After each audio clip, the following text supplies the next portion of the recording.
Hello, Week to Warrior. Welcome to Lesson 6 of Module 5. Learning to listen to your body. This is the reintroduction of foods. So, you're going to reintroduce foods slowly.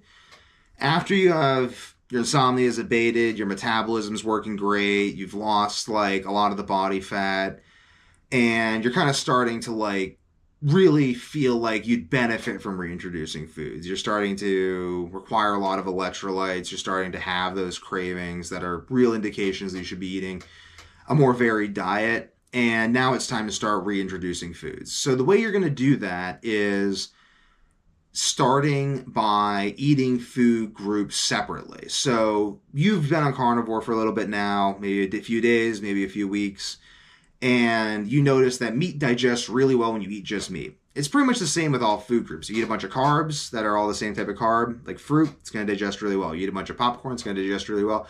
You eat a bunch of fruit, popcorn, and a salad and ice cream, it's not going to digest well. So when you're reintroducing foods, you want to focus on digestion first. Focus on foods that digest well.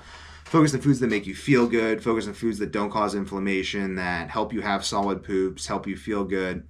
Potatoes, sweet potatoes, organic rice, fruit, applesauce, bananas, pears, fruits and roots. These are going to be your carrots are good. Stay away from grains for the most part. A lot of people can tolerate rice, but corn, people have issues with corn. People have issues with gluten. People have issues with lots of different grains. You want to stay away from those. Stay away from leafy greens too a bit. A lot of people have issues digesting vegetables, and vegetables have plant defense compounds and lots of stuff that can make them hard to digest, and they're also just really hard to digest and don't have terribly many nutrients in them. And you eat your meal. Let's say you start off and you're reintroducing foods. You were on carnivore yesterday. You take some time, fasted before reintroducing carbs. And then you make your mashed potatoes or whatever, make your rice, you eat your rice, you chew it thoroughly, you have some probiotic stuff after, you have some yogurt, you let your body digest that, break that down. And really what we're going to try to do is build up your gut bacteria first. We're going to do that by consuming lots of easily digestible carbs with probiotic fiber in them. And then we're also going to consume probiotics like yogurt and kombucha after and during the consumption of these carbs, so that the probiotics and the bacteria in those fermented foods will colonize the probiotic fiber and stuff and actually get the bacteria into your gut, get it to colonize. That's its whole thing. This is just how you do it. You can take probiotic supplements as long as they're clean and you don't react poorly to them. You can take digestive enzymes, stomach acid, beta-alanine, ox bile, any of that stuff in order to enhance digestion for this process. You want really good digestion, really good colonization with the gut bacteria.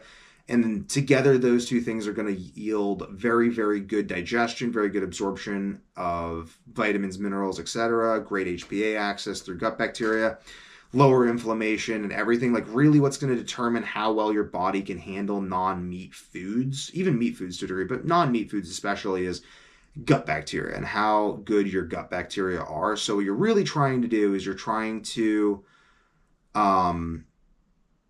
get your metabolism, understand that you're operating with a fatty acid metabolism on carnivore, and you're operating with a carb-based metabolism when you're eating carbs, and that there's some interplay necessary between those. It's explored in greater length in other modules. But because we're really focusing at this stage on the reduction of symptoms that cause insomnia, the whole goal is just to get your gut bacteria as healthy as possible, get your body able to eat a more normal and balanced diet so that you're not just on long-term carnivore as the only solution to your insomnia, because I don't think that's the best long-term solution, because I think it leads to long-term dysregulation of various systems, because we need sugar, we need blood glucose, we need carbohydrates, we need fiber, varying depending on our genetics and our background, but we do need these things, at least in some small amounts. And that is why reintroducing foods is good, but everyone's going to want to reintroduce at a different rate. Everyone's going to have to wait a different amount of time before successful reintroduction of foods. And ultimately, I think that reintroduction is kind of an ongoing process. I'm kind of always seeing what my body can tolerate. Sometimes my body can't tolerate raw carrots. I'm just like, it would be a bad idea to eat raw carrots right now. Other times I was craving raw carrots. And I know that by developing the ability to listen to my body, listen to my gut, understand what's going on in my body based on what I'm feeling and the feedback I'm receiving.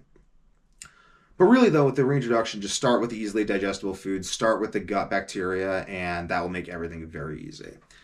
And also eating the food groups separately, because that makes digestion easier. Done.